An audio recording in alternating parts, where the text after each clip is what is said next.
Hello guys, এই হলো আমাদের বাড়িতে যাওয়ার রাস্তা।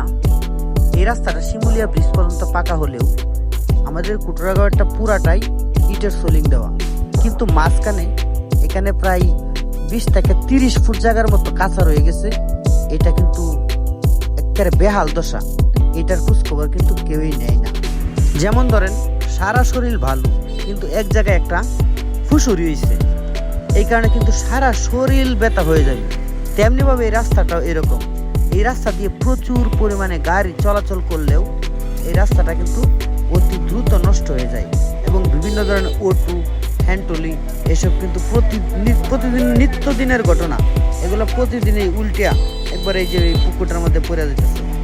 তো এইটা আমাদের এই পরিবারের সম্মিলিত চেষ্টায় ভাবলাম যে এখানে কিছু দিয়ে দিই, কিছু করার চেষ্টা করি, তাইলে জনগণ উপকৃত হবে। আমরা নিজেরাও যেহেতু এদিকে প্রতিদিন যাতায়াত করি, আমাদেরও উপকৃত হব। তাই এই আমার বোনজামাই আলী আরমান ভাই, তাকে আমরা বললাম, তারপর সে স্বেচ্ছায় এক গাড়ি কুয়া এখানে দিয়ে আমরা রাস্তাটা মেরামত করে দিলাম। তো সকলকে অসংখ্য ধন্যবাদ।